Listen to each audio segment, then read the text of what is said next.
Young lady right there with the sunglasses. Go ahead. Why don't you grab the mic? Good morning. My question was about science and technology and how you would promote that and keeping us more competitive in the global competition of science and technology today, and how that relates to the energy as well. I think it's a great question. In this new global market, the success of our economy and our people is going to almost entirely depend on how skilled we are. And we used to own science, technology, research, and development. We have been slipping relative to the rest of the world, and we've got to do something about it. There are a couple things we can do. Number one, we've got to start early with our K through 12 education system.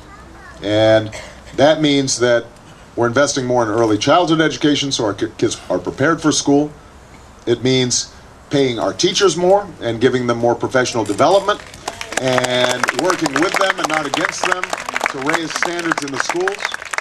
It means making sure that federal standards like No Child Left Behind are completely modified so that they're not discouraging science and they're not discouraging innovation and they're not discouraging the applied knowledge that sparks the imagination of kids. It means that we've got to make college more affordable. And one of the things that we need are more science and math teachers in the elementary and secondary schools.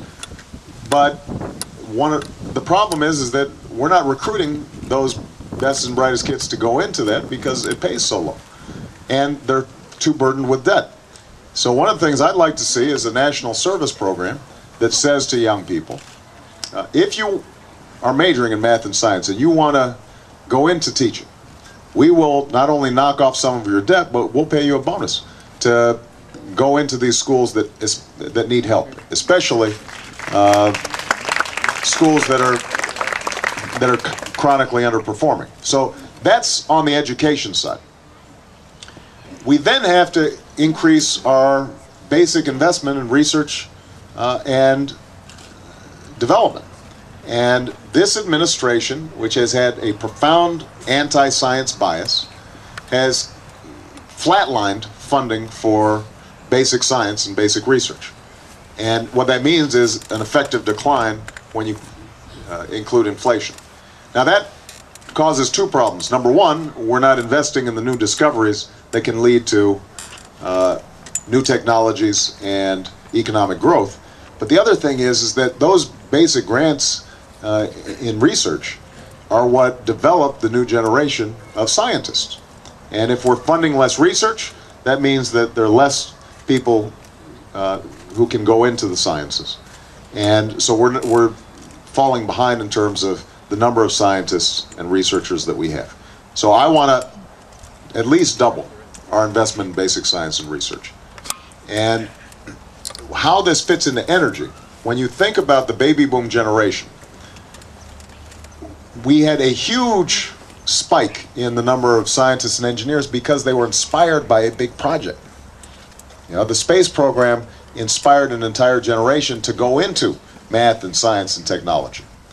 Now those baby boomers are starting to retire, and we need another big project around which we can rally the country and make young people interested in science and technology again. And finding clean, renewable sources of energy and creating a green economy is an enormous opportunity for us to use those basic research dollars that I just referred to, $150 billion into that research, to recruit new people to go into it. So this is one of those areas where not only can we solve the environmental problem, but if we do it right, can be an enormous boost to our economy over the long term, and it can have all sorts of spin-off effects that will improve our quality of life as well. All right, great question.